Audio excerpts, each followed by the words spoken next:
Começa agora o programa Bem Viver, uma prosa sobre saúde, bem-estar, comida e agroecologia. Produção Rádio Brasil de Fato.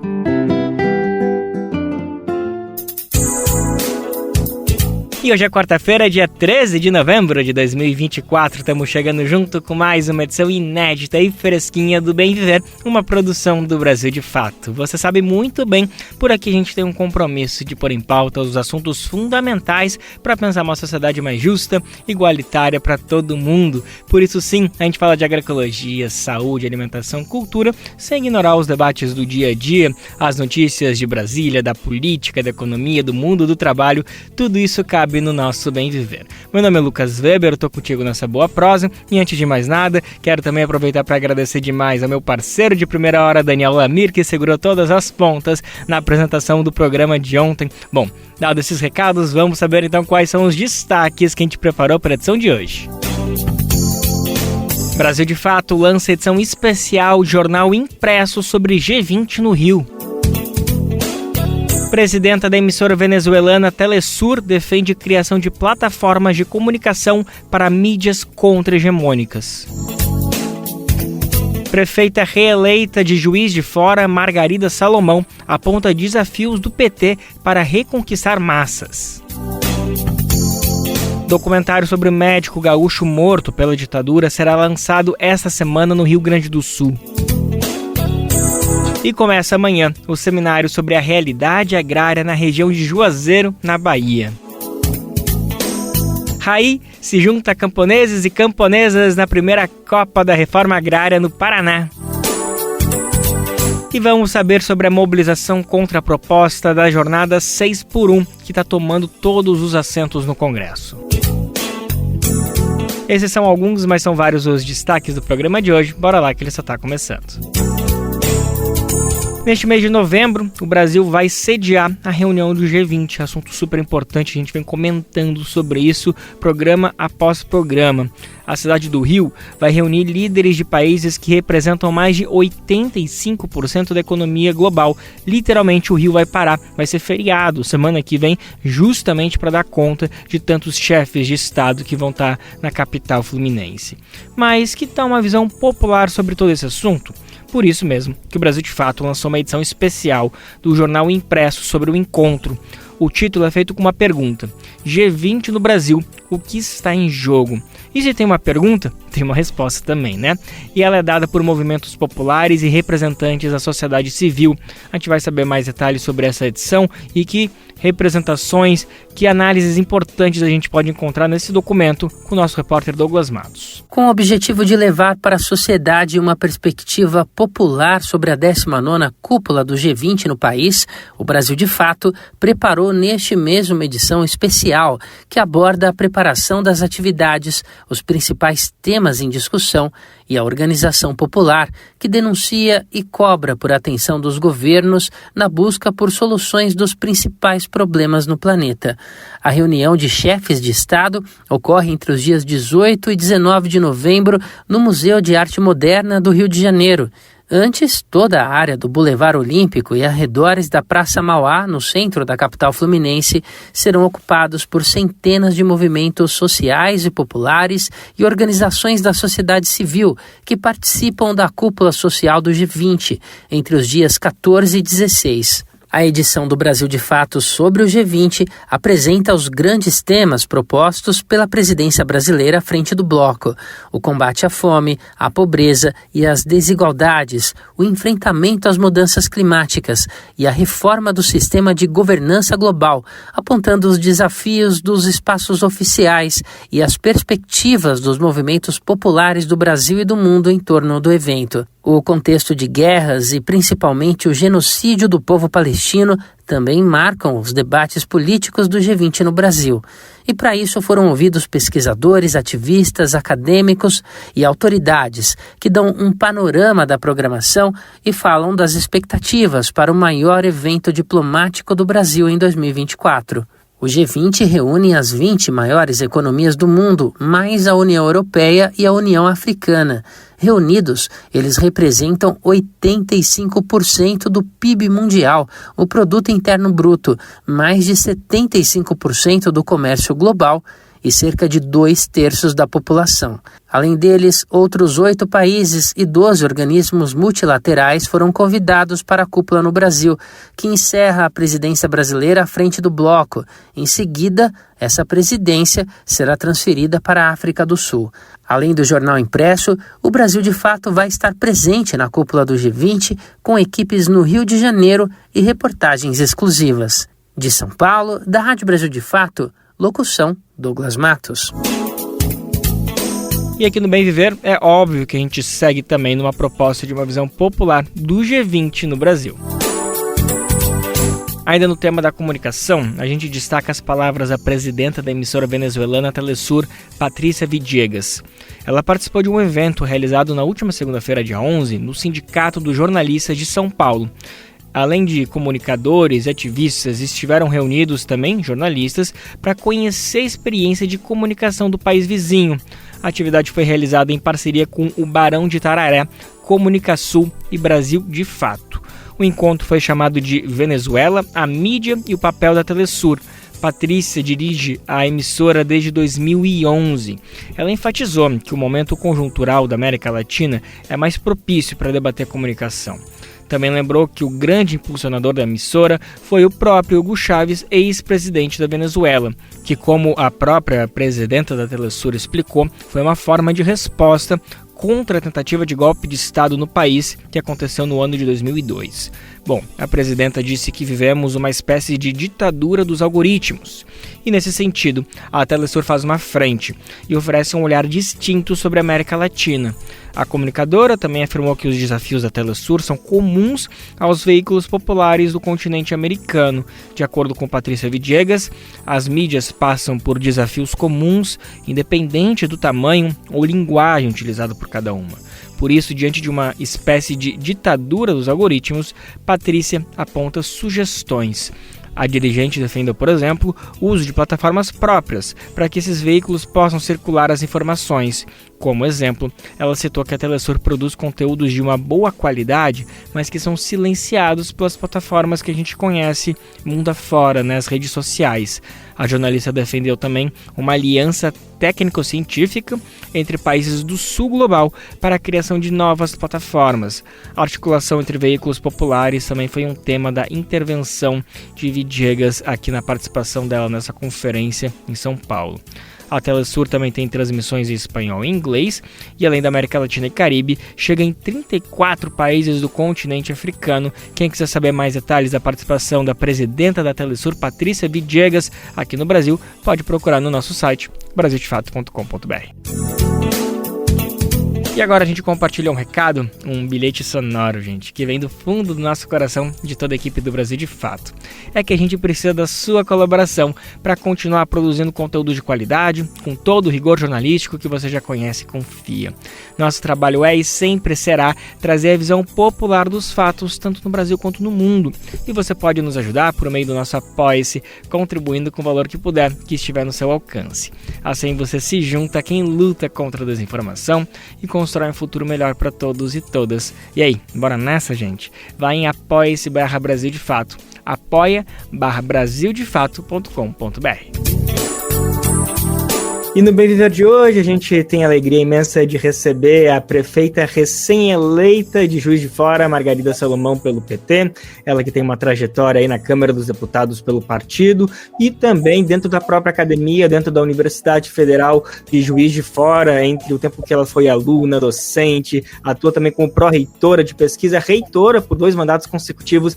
Lá se vão basicamente 40 anos dedicada à academia. Então, a gente está muito feliz em te receber aqui, prefeita. Obrigado demais pela tua disponibilidade para conversar com a gente aqui do Brasil de Fato. Muito obrigado. É um prazer enorme estar aqui mais uma vez no Brasil de Fato, que é uma das publicações mais importantes, acho, do Brasil na perspectiva progressista. Então, é uma honra para mim poder participar.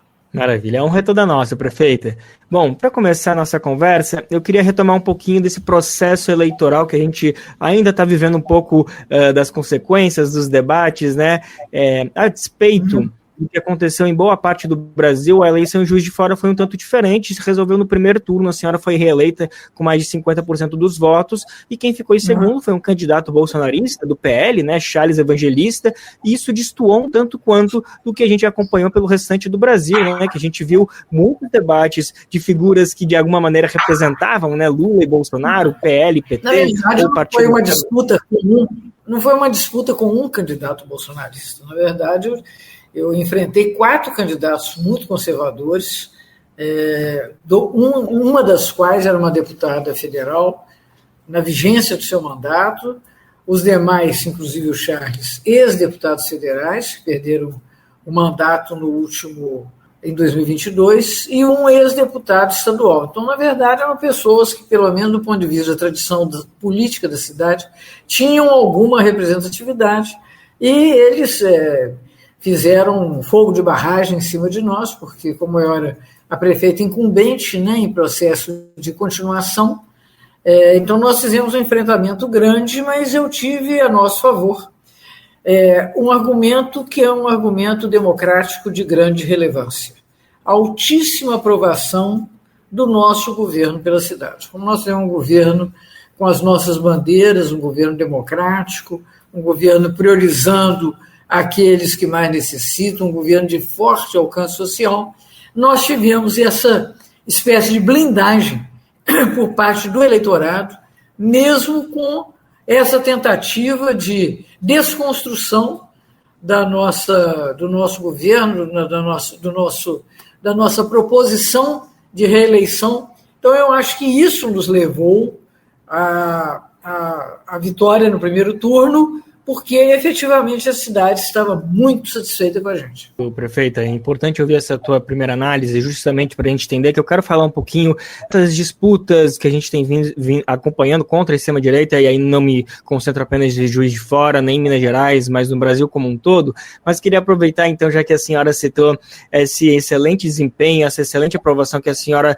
deixou no seu primeiro mandato, que com certeza ele carimbou para conseguir manter essa reeleição, e queria te ouvir se depois desse grande primeiro desempenho, desse grande segundo, desse primeiro resultado na reeleição, se já começa a se cogitar, quem sabe, então, uma disputa ao governo de Minas Gerais. Essa é uma pretensão que a senhora tem? Não, absolutamente. Inclusive, esse é um compromisso que eu assumi com a cidade de exercer o meu mandato na sua integridade, ou seja, até o dia 31 de dezembro de 2028. A cidade tem uma espécie de uma frustração com mandatários que buscaram saídas eleitorais no meio do mandato, no meio de um segundo mandato. Então, eu assumi o compromisso de levar o mandato até o fim, e assim vou fazer, porque eu acho que nós temos muita coisa para desenvolver, para consolidar, inclusive muitos recursos que nós obtivemos no PAC no correr desse ano. São grandes obras de infraestrutura visando a resiliência urbana diante da emergência climática. Nós somos uma cidade aqui da Serra do Mar, quer dizer, com muitas encostas, muito barranco, o processo de autoconstrução da cidade, das periferias, sempre em áreas de muito risco ambiental e social. Então, eu tenho esse compromisso de fazer esse grande investimento para que a cidade se prepare para os próximos 100 anos. Essa é a nossa ambição, essa é a palavra que nós levamos ao povo de Juiz de Fora. Recebemos esse mandato, que na verdade é uma expressão de confiança, e você sabe que confiança em política a gente não quebra, né? Nós que somos democratas. Prefeita, qual que foi o segredo, como que foi essa gestão que a senhora conseguiu encarar de ter como governador do estado Romeu Zema, que é um político abertamente declarado, uma das pessoas mais próximas de Bolsonaro, que de alguma maneira até se cogita que ele poderia ser, digamos, um sucessor do ex-presidente, caso se confirme inegibilidade, melhor dizendo, como ele poderia se candidatar aí na próxima eleição de 2026 no lugar do bolsonarismo. Enfim, eu queria ouvir um pouquinho da senhora como que foi essa articulação para conseguir fazer com que os recursos do governo do estado conseguissem dialogar com a sua gestão, mesmo tendo esse embate ideológico tão fortemente marcado entre a senhora e o governador. Olha, se eu dependesse do governo do estado com seus recursos para garantir o êxito das nossas políticas públicas, eu estaria na rua da amargura, porque efetivamente o governo do Estado nos ignora Juiz de Fora, ignora a Zona da Mata, e aqui não tem investimento nenhum do Estado. Eles fazem o arroz com feijão e assim mesmo de uma forma muito precária. Então, o que nós efetivamente obtivemos, em primeiro lugar, foi a legitimação pelo trabalho e pela nossa agenda democrática.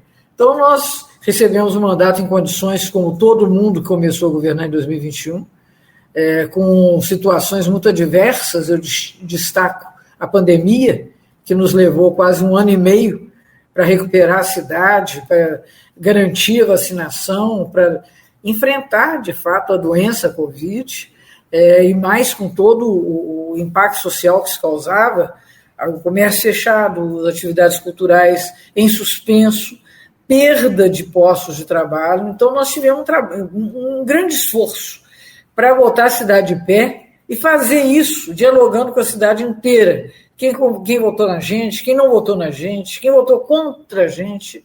Mas aí, na verdade, fui eleita prefeita da cidade, né?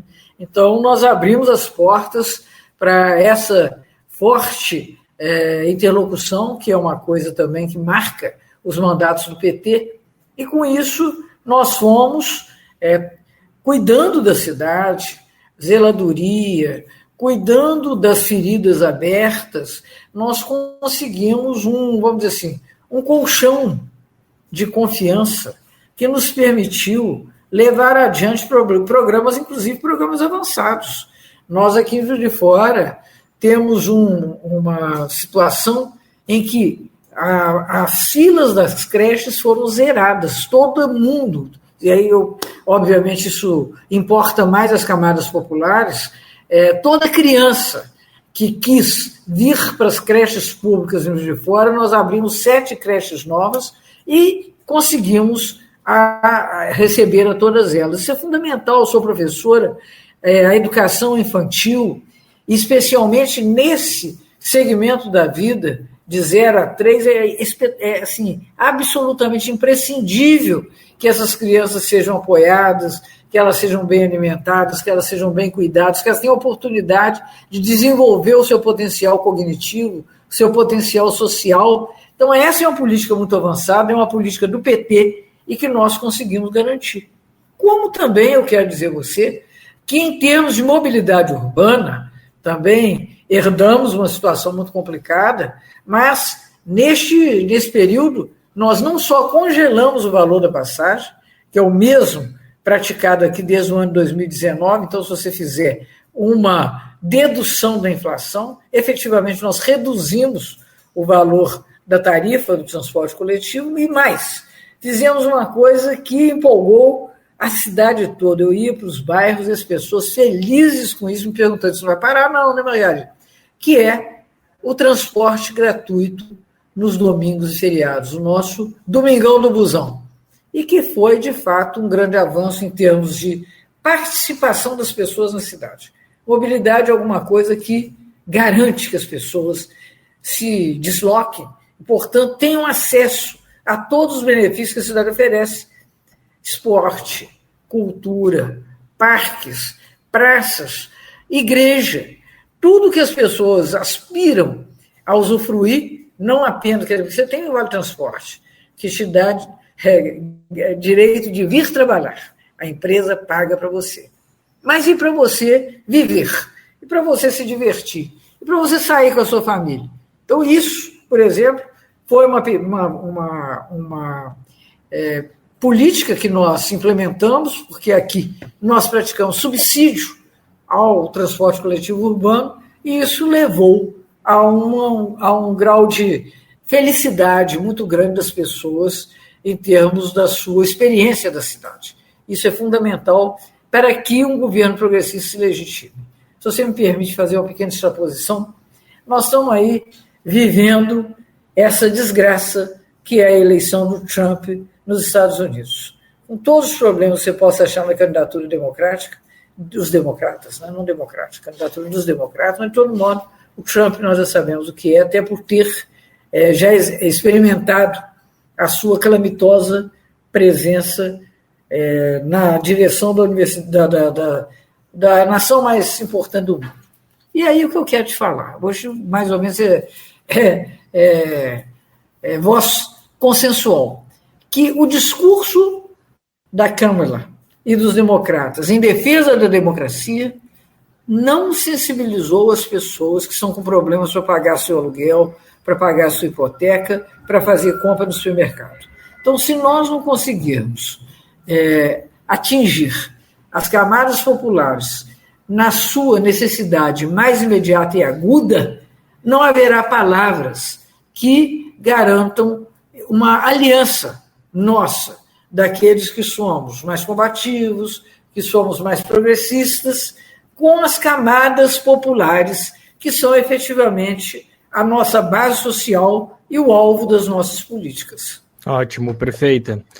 Quero falar um pouquinho mais sobre alguns dos feitos que a senhora já iniciou dentro do seu primeiro mandato e que se vai ter continuidade nesse segundo, mas antes, só para a gente não perder um pouquinho do fio da meada sobre ainda as eleições desse ano, tem mais um assunto que eu queria falar que é um assunto um pouquinho mais interno dentro da casa, que é justamente sobre o desempenho do PT, do Partido dos Trabalhadores, nesse pleito, que sim, unanimemente, isso a gente pode afirmar, foi melhor do que de 2020, vem sendo melhor do que também de 2016, isso é algo notório pelo desempenho que vem recuperando prefeituras, recuperou uma capital, inclusive, mas a gente ouviu alguns debates internos acontecendo, até propriamente em Minas Gerais, por conta da disputa dentro de EBH, que a gente viu duas alas, digamos assim, bem declaradamente, uma puxando mais que o PT tem que voltar mais para suas raízes, voltar mais para a esquerda, manter mais o que fundou o partido, né, ao longo da década de 80, firmemente combatendo a ditadura, e tem outro grupo que tenta, de alguma maneira, propagar uma flexibilização para se aproximar mais de grupos do centro, partidos que têm até alguns posicionamentos relacionados à direita, enfim. Gostaria de ouvir um pouquinho da senhora, prefeita, de que maneira a senhora se posiciona diante desse tema, como a senhora acredita que o PT precisa seguir marchando aí dentro da política nacional brasileira? Olha, eu quero dizer para você, eu acho que o PT tem um imenso desafio pela frente, que é um desafio que só será enfrentado com muito trabalho. A democracia, já foi dito por muitos antes de mim, é de todos os regimes o mais trabalhoso.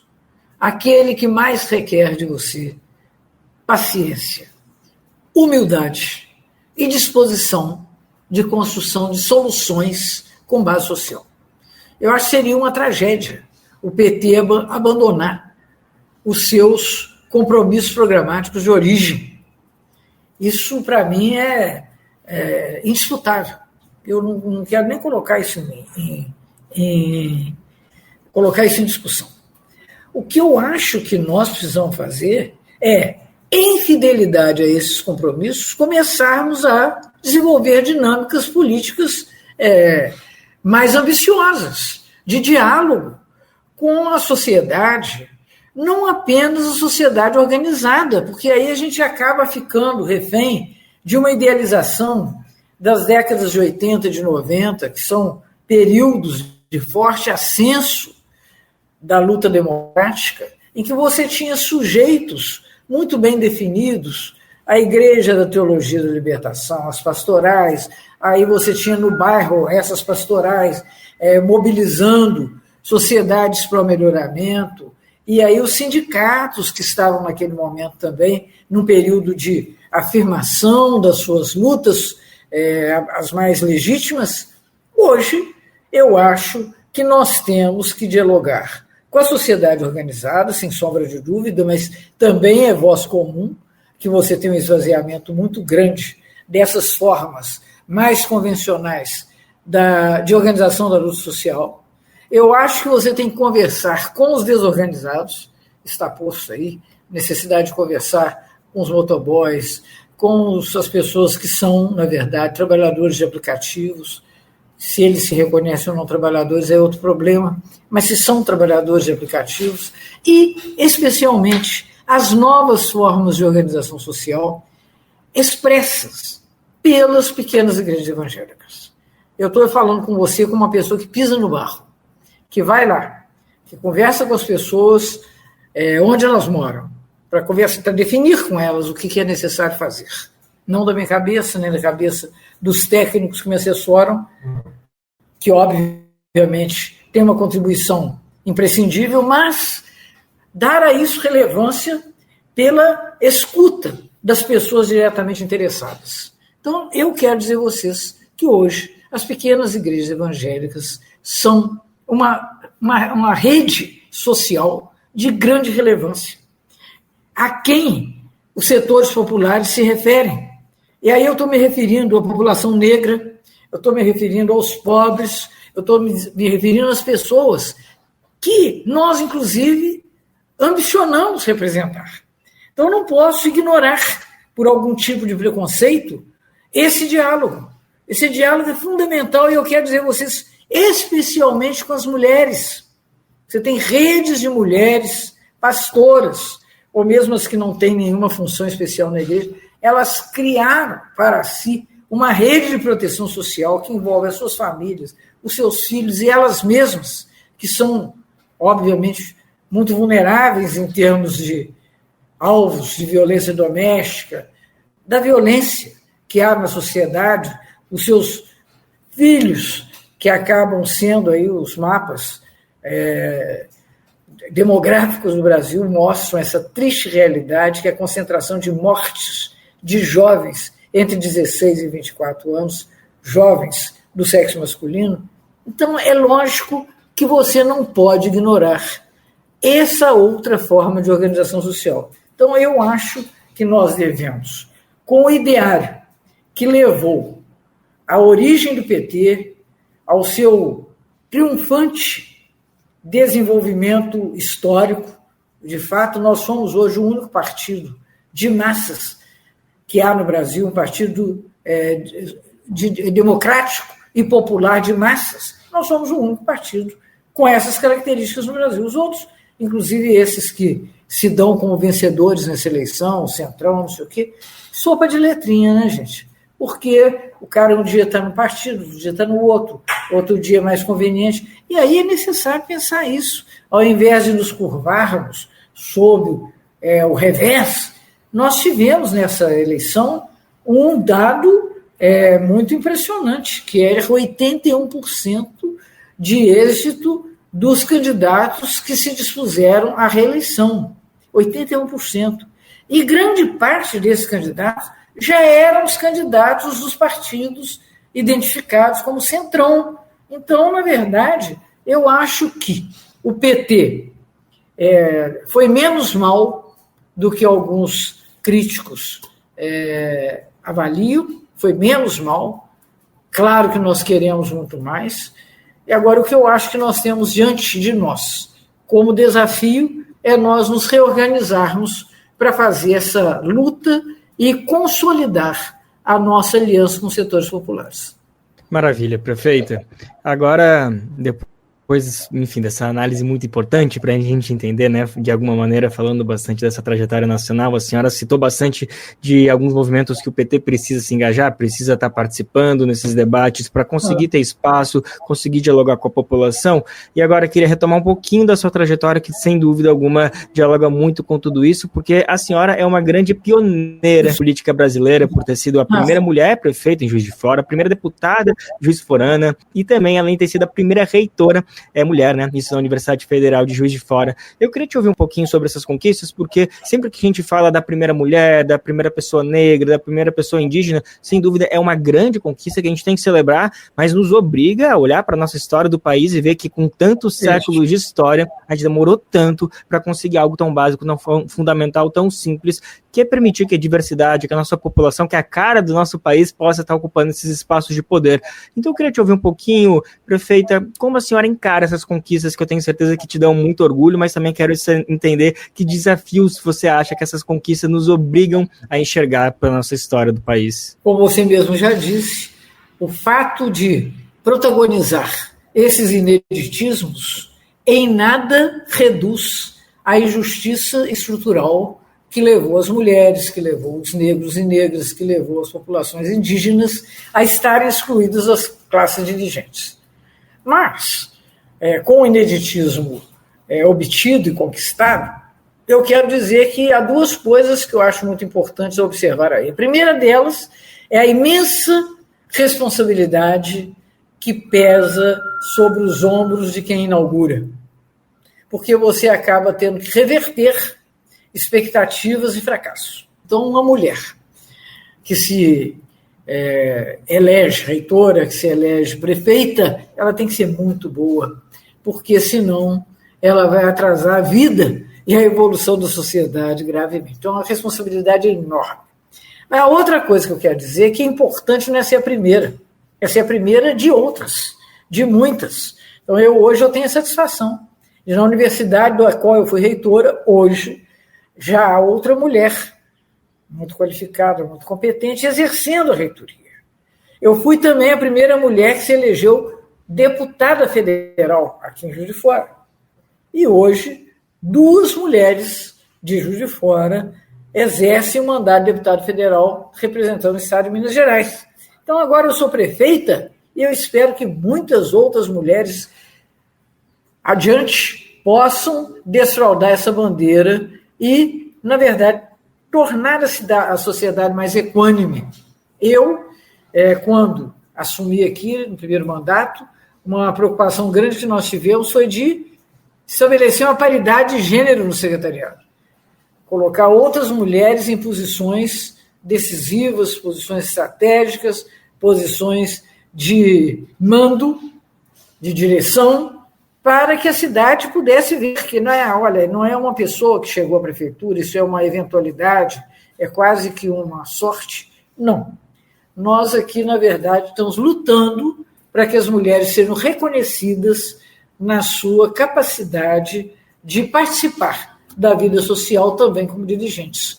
Então, isso, na verdade, essa reflexão que eu gostaria de fazer sobre essa situação que você caracterizou. Perfeito. Prefeito, agora sim, para a gente finalizar a nossa conversa, eu queria trazer mais um assunto super importante que, inclusive, dá nome ao nosso programa, o Bem Viver, que é a agroecologia. No final do ano passado, a Prefeitura, lançou um mapeamento agroecológico de Juiz de Fora com ações relacionadas aos últimos 3 anos, de iniciativas espalhadas pela cidade. Eu gostaria de ouvir um pouquinho de que iniciativa foi essa, qual que é a importância, ainda mais que foi em parceria com uma entidade que a gente tem muito apreço, que é a ANA, Articulação Nacional de Agroecologia. Então, enfim, gostaria de ouvir um pouquinho do que já aconteceu nesse 1 ano, basicamente, porque foi lançado em dezembro do ano passado. Então, um pouquinho desses respaldos, desses resultados e qual que é a importância de um mapeamento desse nível. Acho que esse mapeamento ele é absolutamente fundamental para que nós possamos levar adiante esse compromisso político que nós temos, que é o de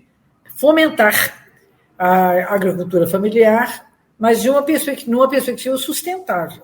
Então, a nossa Secretaria de Agricultura, Pecuária e Segurança Alimentar tem desenvolvido programas dentro dos quais nós conseguimos melhorar fortemente a qualidade da alimentação escolar, tanto das creches como das escolas.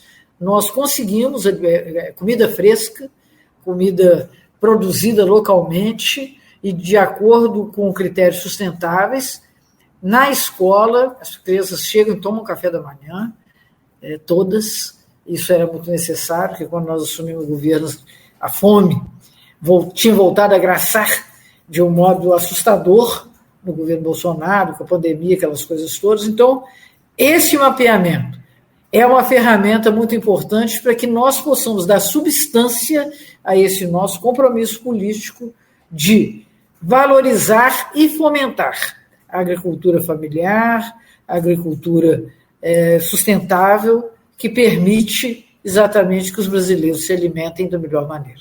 Maravilha. Essa, então, foi a prefeita Margarida Salomão, prefeita recém-reeleita no município de Juiz de Fora, município mineiro, ela que também já teve uma trajetória como deputada federal, basicamente 40 anos de academia, isso dentro da Universidade Federal de Juiz de Fora, onde é professora emérita, pró-reitora de pesquisa, reitora por 2 mandatos consecutivos. A gente acabou de conversar com ela, celebrando essa conquista e também tentando entender um pouquinho das trajetórias. Prefeita, obrigado mais uma vez pela disponibilidade para conversar com a gente. Muito obrigado a você, Lucas, foi um grande prazer falar com vocês e estou sempre à disposição aqui no Brasil de Fato, tá? Um abraço. Até a próxima. Até a próxima. E você sabia que além de acompanhar o Bem Viver por aqui, pelo rádio, pela internet, você também pode receber as notícias do Brasil de Fato diretamente no seu e-mail? É simples, gente. Basta se cadastrar na nossa página e escolher as categorias de notícias que mais te interessam.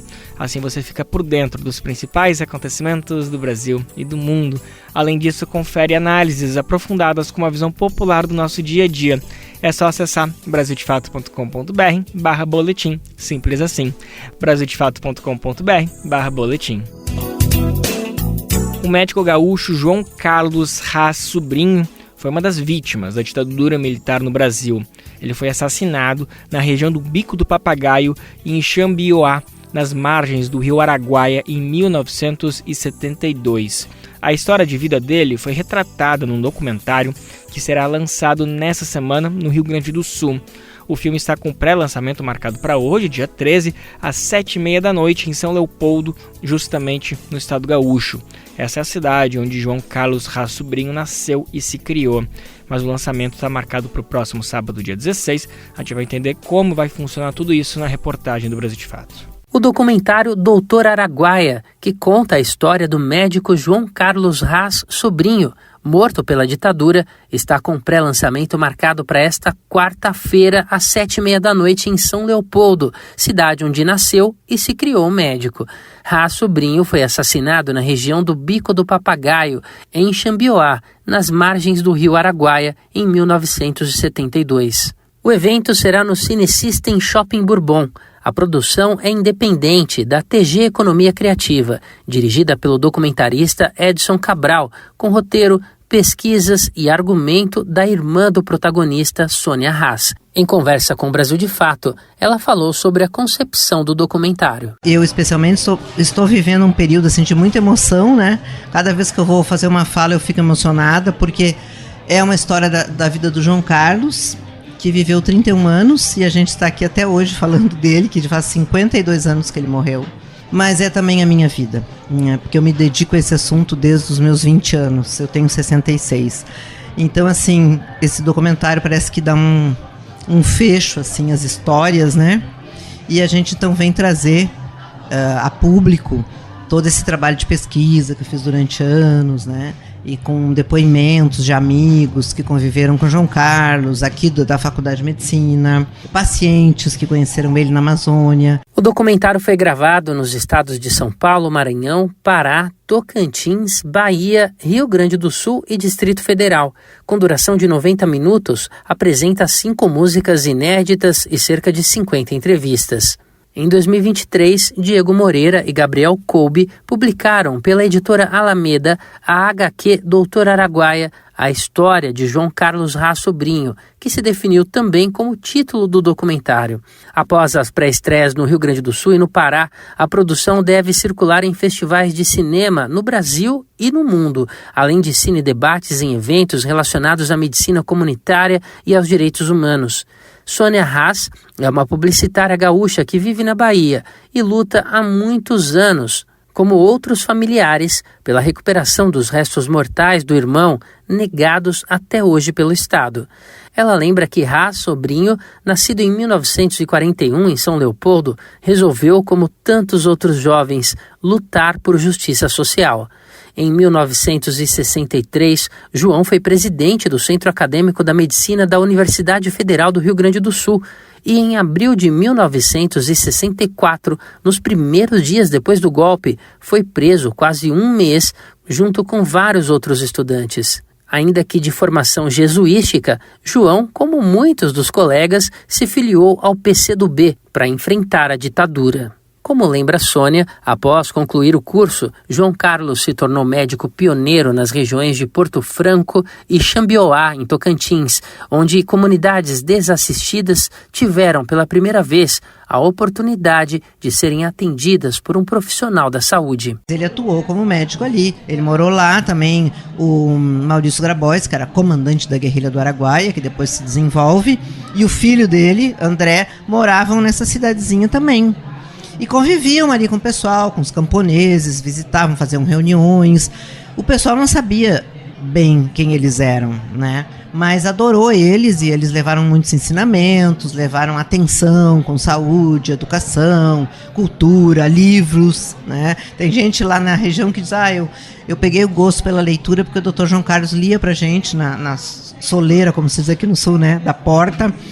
Ele lia de noite pra gente, lia aqui Machado de Assis, lia livros interessantes e a gente pegou o gosto pela leitura. Então o papel deles era esse, né, de contaminar, digamos assim, essas pessoas que estavam abandonadas na Amazônia, né, e dar atenção, para depois ver o que o partido então faria com essa força que era para se tirar da região do Araguaia, né? Membro da guerrilha do Araguaia, movimento que reuniu dezenas de comunistas do PCdoB, João Carlos, assim como a maior parte do grupo, foi assassinado na região do Bico do Papagaio, que perpassa os estados do Maranhão, Tocantins e Pará. Até hoje, os restos mortais dele, assim como da maioria dos guerrilheiros, não foram entregues aos familiares, assim como não houve punição aos responsáveis.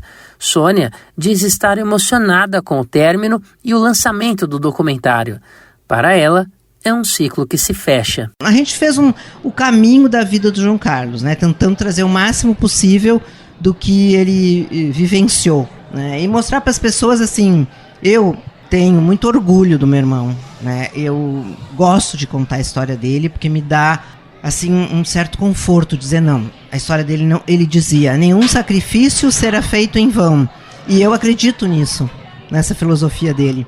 Porque as sementes que ele plantou e todos os outros desaparecidos, os mortos políticos, essa semente ela brotou, ela tem flores, ela tem frutos, né? Porque nós estamos aqui falando sobre esse assunto. Eu até me arrepio. Além da pré-estreia em São Leopoldo, o filme será apresentado também em Porto Alegre no próximo sábado, dia 16, na Casa Diógenes de Oliveira, na Cidade Baixa. Após as exibições, haverá conversa com a plateia. Da Rádio Brasil de Fato, com reportagem de Valmaro Paz, na capital gaúcha. Locução, Douglas Matos.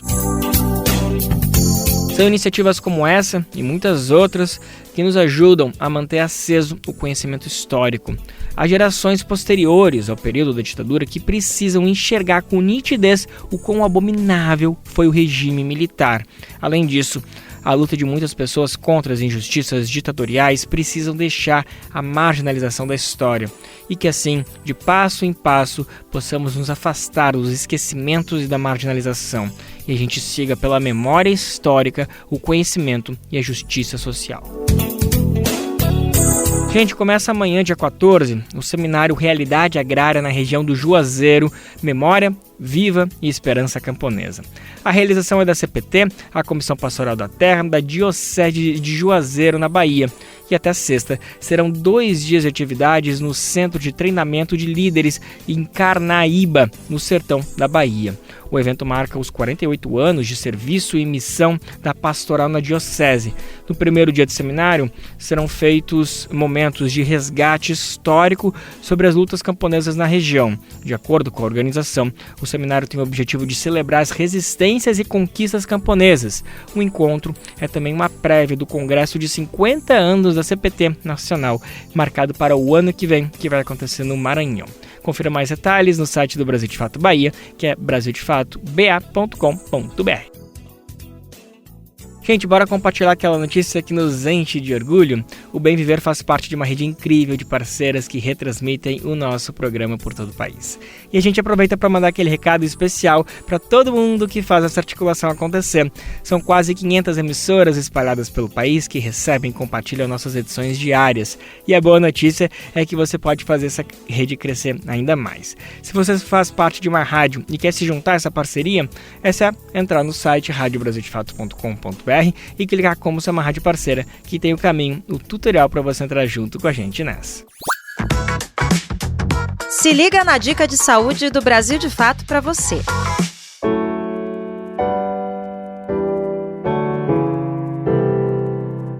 Olá, meu nome é Calian, eu sou fisioterapeuta pediátrica de São Paulo e hoje eu vou abordar um tema muito atual, o uso de telas na infância.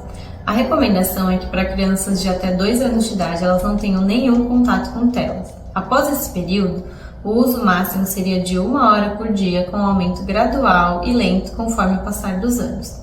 Isso porque o uso excessivo de telas já está relacionado com um aumento de irritabilidade, dificuldades de sono, uma tendência precoce ao sedentarismo, entre outros problemas que estão sendo cada vez mais estudados. Pensando no lado socioemocional, esses conteúdos rápidos de 15, 30 segundos e uma possibilidade infinita de acesso aos conteúdos faz com que a criança não desenvolva a habilidade de esperar o tempo das coisas. Muitas crianças não conseguem usar a criatividade durante o tédio, que é tão importante na infância. Mas a ideia aqui, além de conscientizar sobre os problemas relacionados ao uso excessivo de tela, é buscar alternativas para esse uso. Então, por exemplo, uma dica que eu dou é você combinar com a criança antes quais serão os limites daquele dispositivo. Qual dia da semana ela vai poder usar, quantos episódios ela vai assistir ou quantas horas ela vai poder passar no dispositivo. Com isso, a criança já vai entendendo as regras do uso da tela e também das regras da própria carga. E uma outra alternativa são brincadeiras que levem um tempo para ser finalizadas. Por exemplo, um quebra-cabeça, pintar um desenho, um brinquedo de montar, coisas que exijam a participação ativa da criança. Tirar ela um pouco das brincadeiras mais passivas. Espero ter ajudado vocês com essas dicas. Um tema que tem repercutido bastante nos últimos dias e com justeza é a campanha contra a jornada de trabalho 6x1. Nesse formato, a classe trabalhadora tem apenas um dia semanal de descanso, a gente conhece bem. A reação popular contra a jornada do 6x1 tem avançado nos últimos dias, principalmente nas redes sociais. Esse cenário tem pressionado o Congresso para que a pauta pela redução entre em tramitação. Rick Azevedo, que é vereador eleito pelo PSOL do Rio, é um dos defensores da proposta. Ele é criador do movimento VAT, Vida Além do Trabalho, e está organizando manifestações para o próximo dia 15 de novembro. A proposta encabeçada pela deputada federal Érica Hilton, do PSOL de São Paulo, ela tenta reforçar o apoio popular para que a medida seja analisada. E para falar mais sobre esse assunto, a gente vai ouvir uma análise de uma das signatárias do projeto, que é a deputada federal Sâmia Bonfim, do PSOL de São Paulo. Ela foi entrevistada por Luana Ibelli no Central do Brasil. A parlamentar começou a conversa detalhando a mobilização na Câmara e nas ruas em relação a essa proposta. O prazer é meu, ainda mais para falar de uma PEC tão importante como essa, que é crucial para milhões de trabalhadoras e trabalhadores brasileiros que são muito explorados por uma escala desumana, que não considera possibilidade de descanso, de lazer e que tem impacto profundo na saúde física e na saúde mental. E é muito impressionante a força que o tema ganhou nas redes sociais no último período. Sem dúvida, isso fez avançar no número de assinaturas da PEC. Temos uma grande expectativa de que nas próximas semanas a gente consiga atingir o número mínimo de assinaturas de 171.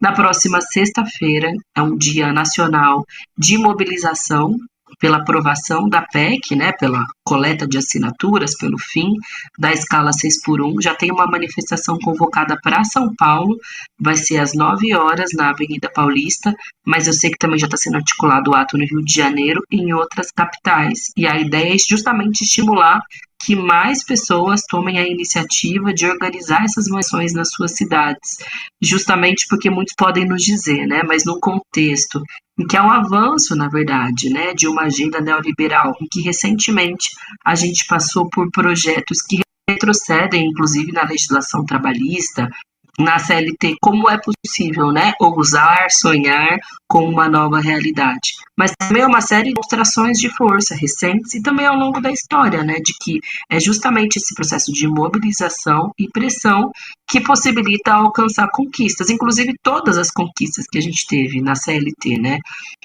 direito a FGTS, 13º, foi fruto de muita luta. Então acho que chegou a hora da gente encarar que é necessário fazer esse debate também.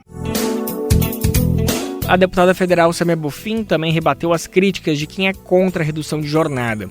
A entrevistadora Luana Ibelli lembrou que alguns setores falam que a PEC poderia quebrar a economia do país. É verdade, isso sempre é um argumento utilizado, de que quem é que vai pagar a conta, de que o nosso modelo econômico importa essa escala. Mas a verdade é que há muitos países do mundo que adotam escalas parecidas que é o que está proposto na PEC, né? Que seria 4x3 ou no mínimo 5x2, ou seja, pelo menos não somente um dia de descanso para essas trabalhadoras e trabalhadores, e ao contrário disso, aumenta a produtividade, porque os trabalhadores estão mais estimulados, né, a seguirem com as suas atividades, estão com condição de saúde física e mental com muito mais condições de encarar uma rotina intensa de trabalho. Então, assim, todos esses que se colocam contrários à PEC é porque, sem dúvida, não fazem a menor ideia do que é a vida de um trabalhador CLT que acorda cedo, dorme tarde, sobretudo nos grandes centros, e que, além da jornada exaustiva de trabalho, ainda tem a jornada no transporte público de 2 horas para ir, 2 horas para voltar. Então, as pessoas pensam na economia sempre sobre uma lógica de hiperexplorar o trabalhador. Não pensam na economia como um todo, né, de possibilidade, inclusive, de ter tempo para o consumo, tempo com a sua família, para cuidar de si. Quais são as consequências, por exemplo, que isso pode ter no sistema único de saúde, considerando que isso vai trazer impactos muito positivos para a saúde das pessoas, ou então no que diz respeito à saúde mental, isso também pode desafogar os demais serviços que devem atender as temáticas de saúde mental da população. Todo mundo ganha, o trabalhador ganha, a empresa ganha com o aumento da produtividade, o Estado e o conjunto da sociedade também, que vai ter trabalhadores mais bem dispostos e felizes na completude da sua vida. Sâmia Bonfim ainda destacou particularidades de alguns setores trabalhistas na proposta da redação. Pois é, acho que é importante a gente compreender que existem diferentes setores que empregam, né? Tem aqueles que são as grandes, evidentemente, tem mais condição de repor trabalhadores, gerar novos empregos, mas tem aqueles que são os pequenos microempresários que teriam mais dificuldade. E aí provavelmente precisariam criar uma outra modelagem de escala, pensar num modelo de revezamento, pensar inclusive no papel do Estado para amparar essas empresas, para que elas não saiam no prejuízo e acabem não precisando demitir trabalhadores ou reduzir a jornada de trabalho, que é um aspecto importante, né? Reduzir a carga de trabalho não significa reduzir direitos, reduzir salários. Então, sem dúvida, o Estado entra como um ente importante para que tenha sustentabilidade esse modelo, pensando nas empresas pequenas que geram emprego, né? No embalo de movimentações no Congresso, Sâmia Bonfim também foi perguntada sobre outra pauta, só que nesse caso, o avanço de um retrocesso. Ela foi lembrada de um projeto anti-aborto do ex-deputado Eduardo Cunha, que foi colocado novamente em discussão. Sâmia foi perguntado se essa seria uma estratégia de parlamentares da extrema-direita para desviar o foco. Acredito que sim, mas eu acho que também entra uma revanche para a gente ter conseguido paralisar o PL do estupro, né, o 1904, há alguns meses. Eles não tiveram força porque houve uma ampla repercussão e reação da sociedade, e agora tentam desenterrar essa pauta na CCJ, que, alerta, é ainda pior do que o 1904, porque lá era uma discussão sobre gestações acima de 20 semanas. Agora a gente está falando de toda e qualquer gestação. Isso pode significar, inclusive, um risco para as pesquisas com células-tronco, para aquelas pessoas que recorrem à fertilização in vitro porque não conseguem engravidar pelo método tradicional, utilização da pílula do dia seguinte, porque se considera a vida desde a concepção. Qualquer outro método pós, né, concepção é considerado um assassinato. Então, é um retrocesso imenso, histórico, mas é muito importante que a sociedade, mais uma vez, se mobilize, dê a mesma demonstração de força que demos no PL do estupro, porque é um sinal de que a extrema-direita, os setores mais conservadores do Congresso, não sossegaram, e que pós-resultado das eleições, em que o Bolsonaro não saiu bem como ele imaginava, claro, a gente teve questões, né, assim, um balanço importante precisa ser feito sobre o desempenho da esquerda, mas fato é que principalmente a extrema-direita, os bolsonaristas, não tiveram o desempenho que queriam, mas agora com a eleição do Donald Trump, com a eleição da mesa diretora, em que eles querem negociar todas as pautas que para eles centrais no ponto de vista, né, do modelo reacionário de sociedade, então eles querem dar esse troco, tentar avançar. Então, o nosso papel, de novo, é se mobilizar contra isso. Gente, confira essa e outras edições do Central do Brasil completas no YouTube do Brasil de Fato. E o papo agora sobre futebol. Quem acha que a gente vai falar sobre a reta final do Campeonato Brasileiro, errou! A gente vai destacar a presença de um craque de mão cheia e também pé cheio. E melhor de tudo, um craque que já pendurou as chuteiras, mas permanece fazendo vários gols de placa por aí. Estamos falando do mestre Raí, minha gente. Ídolo com a camisa do São Paulo e do Paris Saint-Germain. O ex-camisa 10 marcou presença na primeira Copa da Reforma Agrária no Paraná e a gente vai saber mais detalhes como foi isso com Nara Lacerda. Equipes de futebol compostas por camponeses e camponesas participaram no último fim de semana dos jogos da final da região norte da primeira Copa da Reforma Agrária do Paraná. O campeonato reúne atletas de diversas comunidades rurais do estado. Times de outras partes do Paraná já realizaram as respectivas etapas de jogos e a fase estadual, que vai juntar todos os grupos, está prevista para o ano que vem. No fim de semana, as partidas aconteceram no assentamento Dorcelina Folador, localizado em Arapongas. O ex-jogador Raí, campeão da Copa do Mundo de 1994, prestigiou o evento. Ele conheceu a comunidade local e visitou a cooperativa de comercialização e reforma agrária União Camponesa. Raí também participou de um dos jogos do campeonato. Em discurso para a comunidade, ele celebrou a juventude do MST, o Movimento dos Trabalhadores Sem Terra, e se emocionou após uma homenagem que também incluiu a memória do irmão Sócrates. Vocês falaram da minha trajetória, o meu apoio, tudo a minha crença, né, nesse movimento do MST e o que vocês têm de orgulho da nossa família, né? Eu, o Dr. Sócrates e tudo que a gente representou, acho que pelo esporte, pelo futebol, mas pelo país de uma maneira geral. E eu queria dizer que o mesmo orgulho que vocês têm da história do Sócrates, que a gente acabou de aplaudir, nós temos orgulho desse grande movimento, o grande campeão que é o MST, que nos orgulha bastante, não só aqui no Brasil, mas no mundo inteiro também, é uma grande referência. E vocês aqui, vocês jovens que estão aqui, que desfilaram aqui pelos campos, que pela torcida, vocês são o futuro do movimento. E o futuro do movimento MST é o futuro também de um país mais justo. Diego Moreira, da direção nacional do MST, destacou o caráter de coletividade na criação, organização e produção do evento. Ele ressaltou que a realização da Copa representa um momento histórico para o movimento, baseado na confraternização, na união e no compartilhamento de valores. Cada um que ajudou a organizar, desde quem pintou as linhas do nosso campo, quem preparou a alimentação, quem encheu a bola, quem jogou o futebol, o bom futebol, sem briga, sem confusão, com hombridade, com respeito e com os valores defendidos pela nossa organização. Então estamos todos e todas de parabéns. E quem ganha hoje, mais uma vez, é a democracia, é o MST e a reforma agrária. Um dos destaques da competição foi Poliana Helena de Oliveira, capitã do time feminino campeão do acampamento Maila Sabrina. Ela destacou a importância da garantia de participação das mulheres no torneio. Orgulho de ser MST. E participar dessa primeira Copa da Reforma Agrária. Isso é um sonho para nós todas, mulheres, mostrar a nossa cara.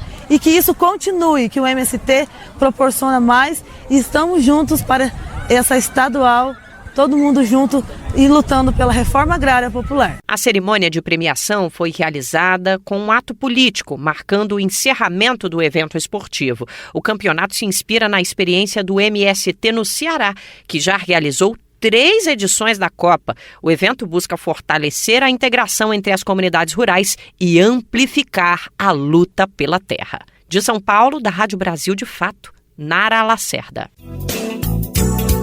É isso, gente. O craque Raí se aposentou dos gramados, mas manteve sempre a posição determinada na sociedade. Que lindeza acompanhar essa história que segue sendo muito escrita, além dos movimentos das chuteiras.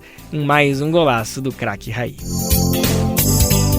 E assim, a edição do Bem Verde hoje fica por aqui. A gente está de volta amanhã, a partir das 11 horas da manhã, para o mundo inteiro nos ouvir pela internet, por meio da rádio brasildefato.com.br.